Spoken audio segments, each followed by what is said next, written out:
What's up, fasters? Welcome to another fasting video. I am Dr. LeGrand. If this is your first time on our channel, consider subscribing. If you want more tips on fasting as well as dry fasting, intermittent fasting, we talk about it all right here. So hit that subscribe button and let's go ahead and get started. So in this video, I'm going to talk about, is dry fasting better than water fasting? It's a general kind of argument that people have even amongst this community, that people feel like, oh, dry fasting is better, no, water fasting is better. Well, in order to break this down, let's just look at the pros and cons of both dry fasting and water fasting. So let's go ahead. So the pros to dry fasting is, one, you can burn fat faster during dry fasting versus water fasting. And I've talked about this already before, but essentially just the short version, and I'll leave a link up here, over here, wherever it kind of lands, as far as the science behind dry fasting, specifically how it breaks down the fat cells faster in dry fasting, because the body needs to produce water, and it'll do that through our fat cells. So essentially it is going to break down the fat cells faster than versus with water fasting. The second one, simple as it is, you don't have to carry a water bottle all day long. You don't have to worry about eating or drinking water or drinking anything. It makes it simple. The third pro is that it can reduce inflammation or disease. So if you think about it, in order for bacteria or inflammation, it has to have water present.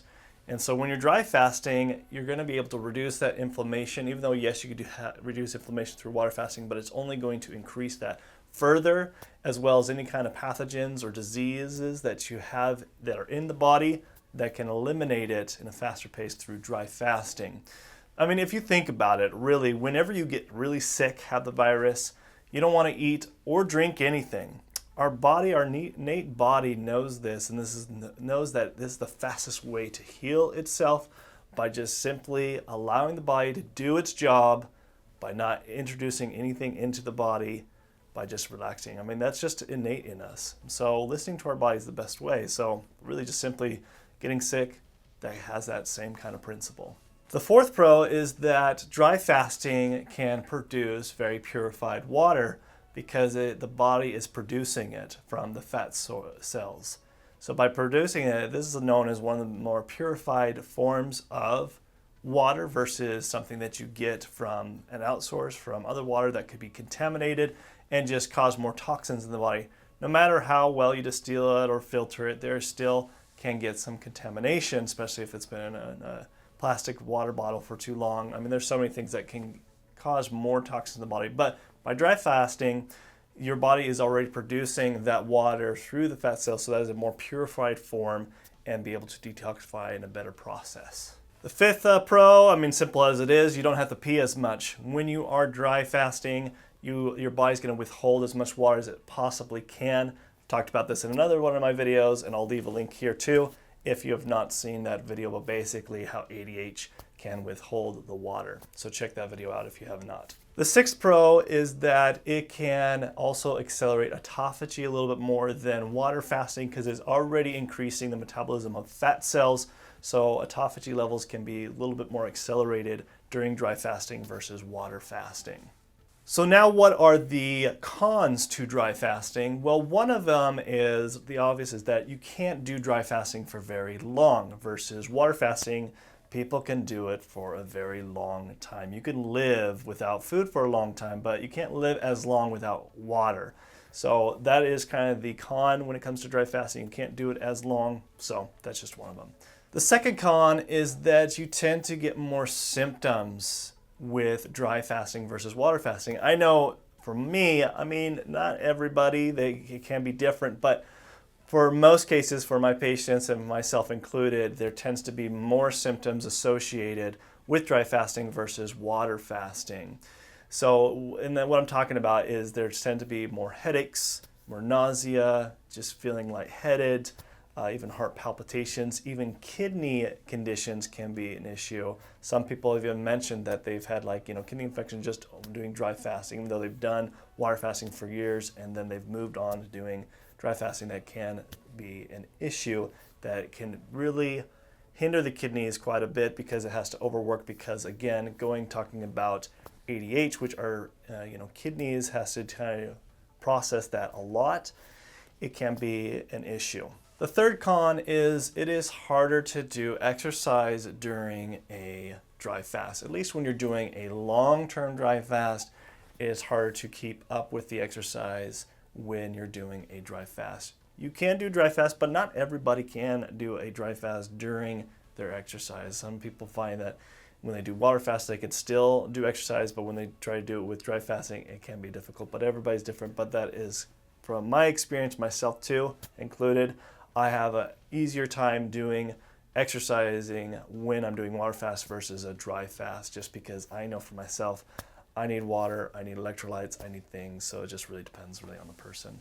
So now let's move over to the benefits, or at least the pros to water fasting.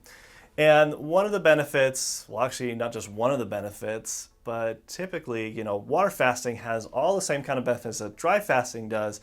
It just takes a little bit longer to get those kind of same benefits when it comes to water fasting. The second, pro to water fasting is that you can do it longer. I mentioned this before, but you can do water fasting for weeks, to a month. I mean, people have done it for over 40 days of doing water fasting. But with dry fasting, there's no way you can actually go that long without water. So that is the other benefit. And by going that long, you're obviously going to be able to lose a lot more weight.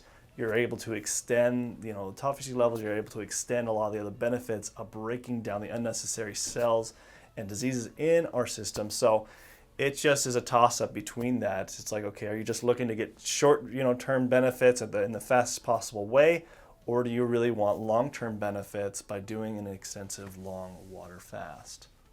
The third pro is that water fasting tends to be easier for people than dry fasting. I always have said this, but dry fasting is usually for people who are experts in fasting, so it's easier to jump into doing water fasting versus dry fasting, and tends to be easier for people, especially for my patients. It just tends to be a lot easier. The fourth pro, and I kind of mentioned this before, is that water fasting can be easier on the kidneys versus dry fasting. And that is just because of really having some more liquids where the body doesn't have to rely on its own fat storage to produce the water. You are still kind of getting things moved along, so better on the kidneys. The fifth pro is that it is better to do exercise with water fasting versus dry fasting, especially cardio. I know for myself, I've experimented both with dry fasting and water fasting, and I do running. And I always tend to do a lot better in performance when I actually do water fast versus dry fast, because I need to kind of keep myself hydrated. I need those electrolytes again. But also when you're doing a longer fast, whether it's dry fasting or water fasting, you will find that it is easier to do exercise still during those times. Now, not everybody can do exercise during fasting. It just depends how well you're adapted into fasting. It just takes some time. So the sixth pro is that there's not as many symptoms associated compared to dry fasting. So that just really kind of depends, especially when people are first introducing doing fasting. You won't find as many symptoms when you're doing a water fast versus a dry fast. So some of the cons that come with water fasting, well, one of them being that you're going to pee quite a bit versus dry fasting. You don't have to pee as much because you're not drinking water, and the only water that you're excreting is pretty much what your body's producing. But that's just kind of the con when it comes to water fasting. You tend to have to pee quite a bit. And then following up with that is one of the cons with water fasting is you have to be drinking plenty of water. Something kind of a nuisance of always having to carry a water bottle around.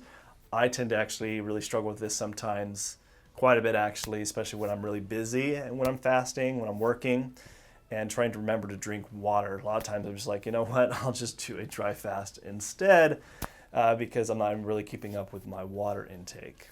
The third con, and this is not a huge con, but really you just don't tend to lose as much weight compared to dry fasting day by day. But ultimately you can actually do a longer fast with water fasting. So in the long run, you are going to lose more weight if you do a long, prolonged water fast versus a dry fast. So it's a toss-up. If you're just trying to lose weight within 2 or 3 days, then yes, dry fasting, you're going to lose more weight per day versus water fasting. So here we are at the end. Which one is better? Well, you decide. I mean, ultimately, I think they're both very necessary. I don't think one's better than the other. I think it depends on where you are experienced when it comes to fasting in general. I think it's good to do both, to mix both. They all have their benefits when it comes to water and dry fasting. In the way I see it is, if you're trying to get really quick results and you are an experienced faster to begin with, and you want to lose that weight and be able to decrease the inflammation really quick, especially if you're dealing with an inflammation episode, doing dry fasting would be great. But if you're trying to get more long-term health benefits in the long run and want to do an extensive fast, then doing water fasting would be good. But if you're doing both, that's something you could be doing as a lifestyle change. So just keeping that in mind. I think they're both great. I don't think there's one better than the other. So what do you guys think? Do you think dry fasting is better or water fasting is better? Do you think they're both great? Leave that in the comment section below and give me your guys' opinion on it. And if you guys like this video, go ahead and give us a big thumbs up. It really helps us out. And go ahead and share with your family and friends. That also helps us out a lot. And if you are new here on our channel and haven't subscribed to our channel yet, you can hit this button over here and hit the notification bell. We talk all about fasting here of all different types. And if you have not checked out our other videos, here are some links over here that you can check out of our other types of videos that we do here on this channel. So until next time, love you guys, and I will see you next time. Dr. LeGrand signing out. Thanks.